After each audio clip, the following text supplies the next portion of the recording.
Assalamualaikum, apa kabar Pak Ade? Waalaikumsalam Pak Jenal. Iya, alhamdulillah baik dan sehat Pak.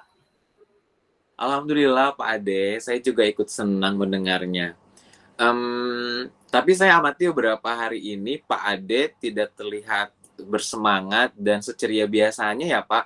Kalau boleh tahu kira-kira Pak Ade lagi ada masalah apa nih?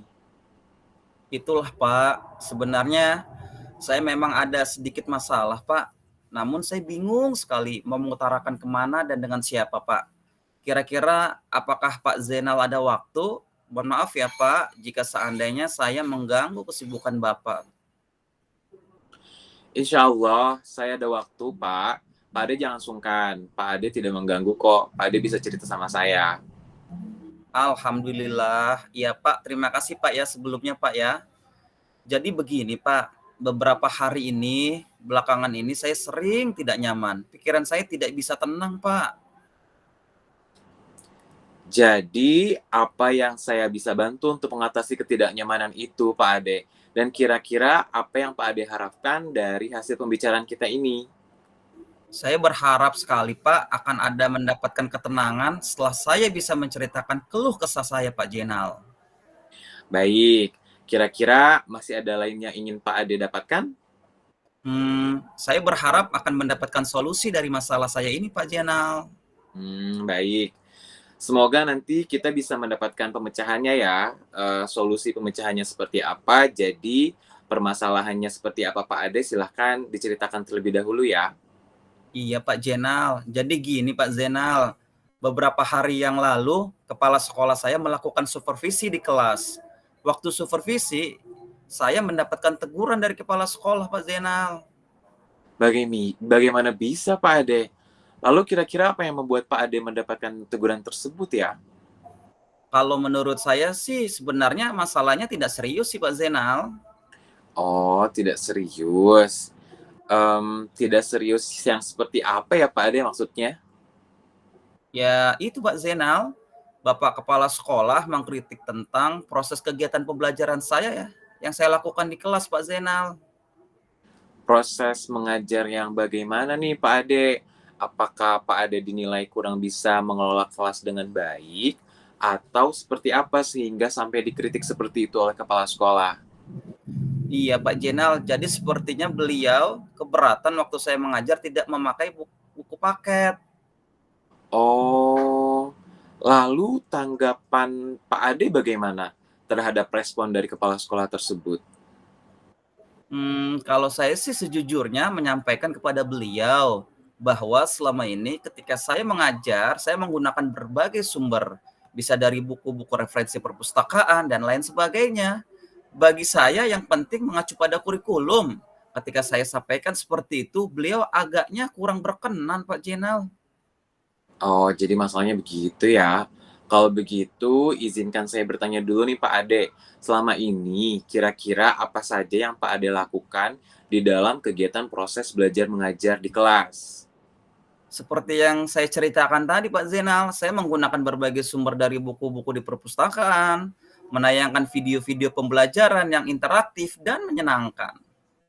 Tapi ngomong-ngomong nih ya Pak Ade, Pak Ade sendiri ada alasannya kenapa tidak menggunakan buku paket ya? Ya, menurut saya, sumber belajar yang saya gunakan ini sudah cukup memudahkan para murid. Murid-murid juga termotivasi dan sejauh ini juga masih tetap mengacu pada kurikulum Pak Zainal. Mmm, Menurut saya sebetulnya itu sudah bagus ya Pak Ade. Menurut Pak Ade bagaimana hasilnya saat Pak Ade mengajar menggunakan sumber-sumber belajar tersebut?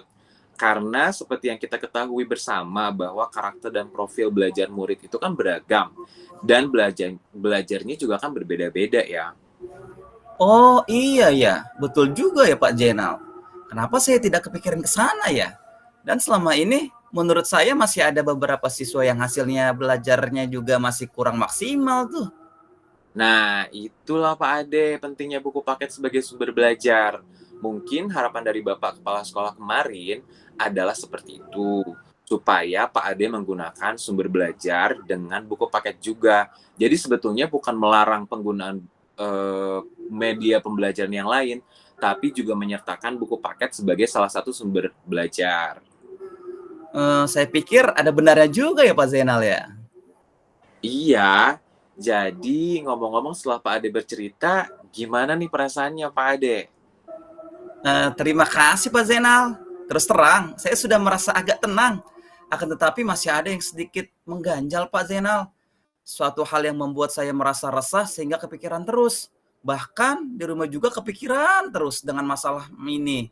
Sehingga akibatnya pekerjaan lain jadi agak terbengkalai Pak Zainal.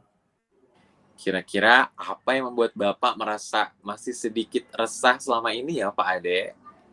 Sebetulnya yang membuat saya resah dan tidak nyaman itu adalah karena Bapak Kepala Sekolah menyampaikan hal tersebut kepada saya. Saya takut nanti akan jadi masalah di kemudian hari, Pak Zainal. Oh, jadi jika saya boleh menyimpulkan yang membuat Pak Ade merasa tidak nyaman ya, adalah saat supervisi itu. Karena Pak Ade tidak menggunakan buku paket sebagai sumber belajar, lalu ketika Bapak Kepala Sekolah memperingatkan Pak Ade memberikan argumen, sehingga hal itu membuat Bapak Sekolah merasa tersinggung ya, seperti itu. Iya, Pak, betul. Kira-kira saya akan dipanggil dan ditegur kepala sekolah atau tidak ya, Pak? Jadi gini Pak Ade, kalau menurut saya untuk masalah ini Pak Ade bisa merefleksikan dan mempersiapkan diri aja. Jika nantinya misalkan nih ya Pak Ade dipanggil dan ditegur oleh kepala sekolah, Pak Ade sudah siap untuk menjelaskan masalah yang sebenarnya terjadi. Dan saya yakin pasti beliau nanti juga akan menyampaikan hal-hal positif atau solusi sehingga menambah semangat Pak Ade dalam mengajar. Iya ya, mudah-mudahan ya Pak Zainal ya.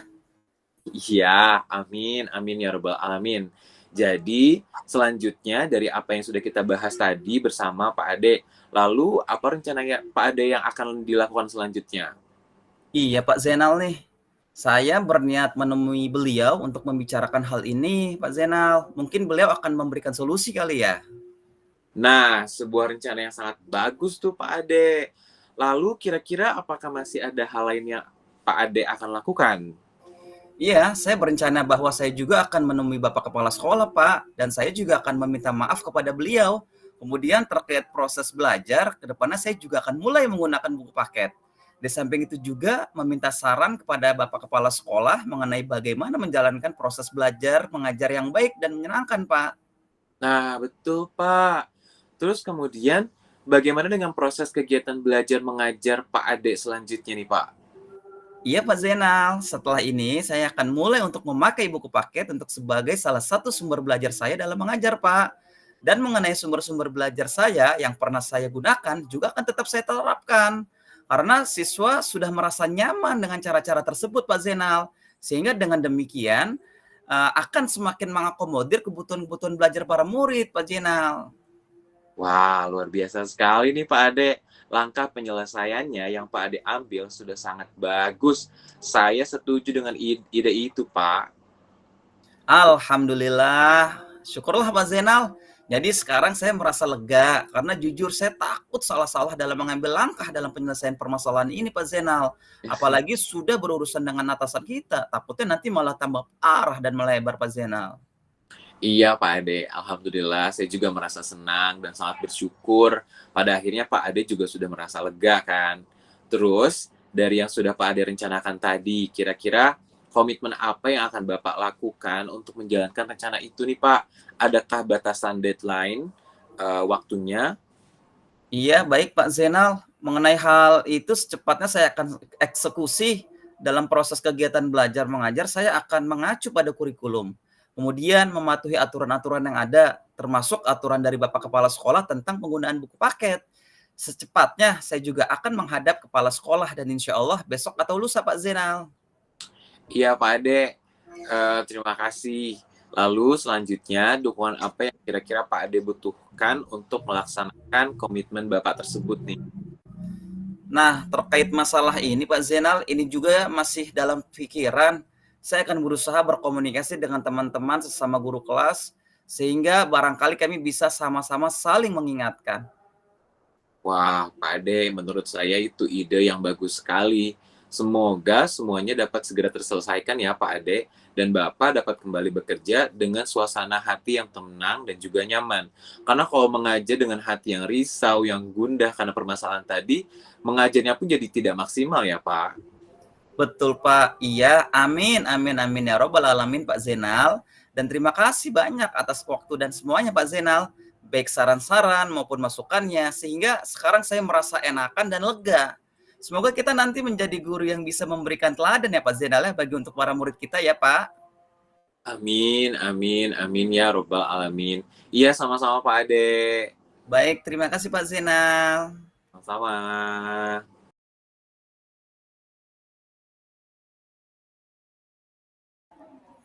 Assalamualaikum Pak Ade. Waalaikumsalam Pak Zainal. Seharian ini saya sepertinya tidak melihat Pak Zainal, sibuk sekali ya Pak. Iya nih Pak Ade. Jadi saya baru pulang dari kunjungan rumah murid nih. Dan kebetulan ada Pak Ade, saya boleh nggak sharing dengan Pak Ade? Boleh Pak Zainal, kebetulan kelas saya sudah selesai hari ini. Alhamdulillah. Sebelumnya terima kasih ya Pak Ade. Jujur belakangan ini saya sedang kebingungan terkait murid saya di kelas. Tenang Pak Zainal, setiap persoalan pasti ada solusinya. Bapak boleh cerita kepada saya, setidaknya ada tempat untuk berbagi cerita Pak Zainal. Betul Pak, karena saya juga bingung nih. Baiknya saya sharing sama siapa terkait masalah murid ini loh. Sebelumnya, saya ingin bertanya nih sama Pak Zainal. Adakah tujuan Pak Zainal ingin mencapai dari pembicaraan kita ini? Ya dari pembicaraan ini saya sih harapannya jadi nggak bingung lagi gitu loh Pak. Saya berharap bisa menemukan solusi yang tepat untuk menyelesaikan permasalahan murid saya ini. Insya Allah Pak Zainal, nanti kita cari solusi bersama. Silahkan Pak Zainal ceritakan dulu permasalahannya seperti apa, monggo. Jadi begini Pak Ade, ada satu murid di kelas saya nih yang sering nggak masuk sekolah. Dalam seminggu mungkin dia ada 1 atau 2 hari tidak masuk sekolah. Masalahnya adalah setiap tidak masuk sekolah, orang tuanya itu selalu menginformasikan melalui WhatsApp dengan alasan yang berbeda. Maaf Pak Zainal, alasan yang berbeda itu maksudnya seperti apa ya? Macem-macem Pak. Pernah nih dia itu izin karena bangunnya kesiangan. Kemudian alasan keluarga. Bahkan pernah izin tidak masuk karena kakeknya meninggal dalam waktu yang berbeda loh. Kakeknya meninggal dalam waktu yang berbeda. Maksudnya bagaimana Pak Zainal? Iya, jadi katanya minggu pertama kakek dari ibunya meninggal. Lalu minggu berikutnya kakek dari ayahnya itu meninggal. Tapi alasannya tidak tapi alasan yang sering dipakai itu justru adalah alasan yang karena alasan sakit Pak Ade. Waduh, baik Pak Zainal. Adakah alasan yang lain yang pernah disampaikan oleh dia Pak Zainal? Sebetulnya masih ada nih Pak, seperti tidak ada yang mengantar sekolah, tidak ada HP untuk belajar, tapi memang alasan yang paling sering dipakai adalah alasan karena dia sakit. Oh, sebelumnya saya tanya dulu deh sama Pak Zainal. Bagaimana hubungan Bapak Zainal dengan murid ini? Apakah Bapak dekat dengannya? Sebetulnya murid ini adalah murid saya dari kelas 7 Pak. Kalau dia masuk sekolah kita sering ngobrol. Kalau diberikan nasihat juga dia tuh suka manut-manut gitu, kayak oke Pak, baik Pak gitu. Bukan cuma saya sih, tapi juga dengan guru BK-nya. Tapi yang bikin saya bingung, besoknya setelah kita nasihati, malah dia ikut jadi nggak masuk lagi gitu loh. Padahal pada saat dinasihati bilangnya, iya Pak, baik Pak gitu. Oh, begitu Pak Zainal. Jadi, kalau boleh saya simpulkan Pak Zainal, yang membuat Pak Zainal bingung adalah murid ini sering tidak masuk. Padahal ketika dilakukan pendekatan secara personal, responnya ya positif ya. Betul Pak Ade. Lalu, selain pendekatan personal, kira-kira apa ada lagi yang Pak Zainal sudah lakukan sampai saat ini? Nah, hari ini saya akan melakukan kunjungan ke rumahnya karena sudah 2 hari ini tidak masuk dengan alasan sakit. Jadi saya mau ngecek nih beneran sakit apa enggak. Kemudian ya saya melakukan kunjungan untuk mencari tahu apakah murid ini betul sakit dan benar ada di rumah gitu loh Pak. Nah, itu sudah bagus Pak Zainal. Lalu bagaimana hasilnya dengan hasil pengecekan tadi Bapak? Jadi pada saat kunjungan tadi saya memang ketemu sama ibunya dan anaknya juga ada di rumah. Saya ngobrol sama ibunya. Beliau menyampaikan bahwa memang masalah utamanya ternyata karena faktor ekonomi Pak Ade. bapaknya itu supir angkot, penghasilannya tidak tetap, kemudian jumlah keluarganya juga banyak, rumahnya juga kecil. Jadi mereka numpuk di satu tempat dan menyebabkan kesehatannya itu jadi gampang terganggu. Kemudian saat ada uang, maka bapaknya akan ngasih uang jajan, anaknya bisa sekolah. Tapi kalau misalkan bapaknya nggak ada uang, maka anak tersebut tidak berangkat sekolah, Pak Ade. Pak Jenal, sepertinya saya juga pernah punya pengalaman yang mirip dengan kasusnya Pak Jenal. Di sekolah saya Oh. juga banyak murid-murid yang tidak masuk karena faktor ekonomi keluarga, Pak Jenal. Sebelumnya, kalau boleh saya tahu, Pak Jenal, apakah murid Bapak ini mendapatkan KJP? Nah, betul Pak Ade, dia itu terdaftar sebagai penerima KJP di kelas saya. Oh, berdasarkan pengalaman yang saya lakukan, Pak Jenal, saya bersama guru BK memanggil orang tuanya ke sekolah. Kami berikan edukasi tuh mengenai pentingnya tanggung jawab orang tua di rumah, juga penggunaan KJP untuk anak, sehingga kebetulan sekolah murid, ya, murid ini bisa disupport oleh dana KJP seharusnya, termasuk untuk ongkos dan jajannya. Apakah Pak Jenal sudah melakukan cara-cara seperti ini? Sampai saat ini sih memang saya belum, Pak, memanggil orang tuanya ke sekolah. Karena memang pada saat kita mau panggil, anaknya masuk lagi, membaik lagi. Tapi setelah itu ya balik lagi nggak masuk lagi. Jadi kalau kita mau manggil orang tuanya tuh, anaknya udah keburuan masuk gitu. Jadi kayak memperlihatkan sikap yang ke arah positif. Tapi ternyata dia berubah lagi, nggak masuk lagi. Lalu apa yang bisa saya lakukan saat memanggil orang tuanya nanti ya Pak Ade? Nah, dari kasus yang pernah saya tangani Pak Jenal, orang tua diminta menuliskan pernyataan sebagai bentuk komitmennya untuk memperbaiki absen anaknya. Jika masih belum berubah juga, akan diatur sesuai dengan aturan sekolah yang berlaku. Seperti itu Pak Jenal. Oh, iya juga ya, Pak Ade. Selama ini komunikasi saya sama orang tuanya memang baik, tapi kurang kuat karena tidak ada komitmen secara tertulis yang dilakukan oleh orang tuanya. Nah, betul Pak Jenal. Jadi Pak Jenal tidak perlu merasa bingung lagi setelah ini Pak Jenal. Wah, iya ya, Pak. Saya merasa agak lega sekarang nih, Pak Ade, setelah bercerita dengan Bapak. Saya merasa tahu apa yang harus dilakukan untuk menyelesaikan permasalahan ini. Alhamdulillah kalau gitu Pak Jenal. Jadi dari yang sudah kita bahas tadi, apa nih langkah-langkah yang akan Pak Zainal lakukan ke depan? Ya, Pak. Jadi, pertama saya akan berkolaborasi dengan guru BK untuk memanggil orang tuanya ke sekolah. Betul, rencana itu sudah bagus Pak Zainal. Lalu langkah apa lagi yang akan dilakukan Pak Zainal?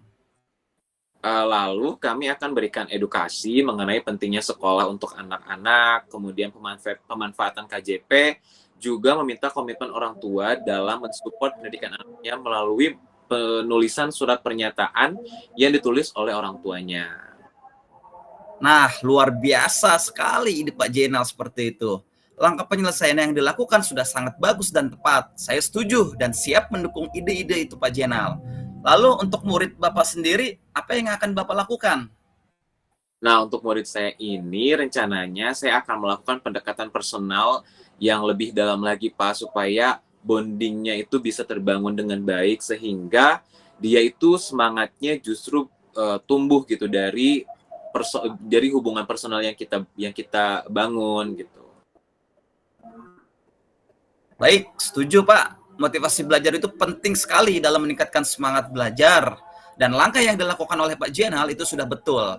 Dengan melakukan pendekatan-pendekatan personal. Saya setuju dengan ide Pak Jenal. Alhamdulillah ya Pak Ade, sekarang saya merasa tidak bingung lagi. Saya merasa lebih lega karena saya tahu apa yang harus saya lakukan untuk menyelesaikan permasalahan terkait murid saya ini. Nah, saya jadi ikut senang Pak Jenal jika akhirnya Pak Zainal sudah merasa tidak bingung lagi. Tapi jangan lupa ya Pak Jenal, rencana yang baik harus dilandasi dengan komitmen yang baik pula. Lalu, komitmen apa nih yang akan Bapak lakukan untuk menjalankan rencana-rencana itu Pak Zainal? Oh iya Pak Ade, saya juga berpikir seperti itu. Jadi karena minggu ini anak-anak sedang ulangan bersama, asesmen akhir semester, saya bisa menggunakan waktu jam pulangnya untuk berkolaborasi, berkoordinasi dengan guru BK terkait pemanggilan orang tuanya. Juga menentukan waktu yang tepat untuk memanggil orang tuanya itu ke sekolah. Ya, Pak Jenal, terima kasih. Lalu dukungan apa yang kira-kira Pak Jenal butuhkan untuk melaksanakan komitmen Bapak tersebut? Terkait masalah ini, Pak Ade kan di kesiswaan ya. Jadi saya boleh nggak pinjam tata tertib sekolah terbaru terkait kehadiran siswa di sekolah untuk nanti saya ingatkan juga ke orang tua murid saya ini, Pak, biar lebih kuat. Baik, tentu Pak Jenal. Tata tertibnya ada di ruangan wakil kesiswaan. Nanti saya akan berikan kepada Pak Jenal. Semoga dengan rencana dan komitmen Pak Jenal tadi dapat menyelesaikan permasalahan-permasalahan muridnya, Pak Jenal ya. Amin, Pak Ade. Terima kasih banyak ya Pak Ade atas waktu dan semua saran juga masukannya. Saya jadi merasa lebih tenang, saya merasa lebih lega sekarang. Semoga murid-murid di sekolah dapat selalu hadir setiap hari ya Pak Ade. Amin, amin ya robbal alamin. Terima kasih Pak Jenal juga, sama-sama Pak.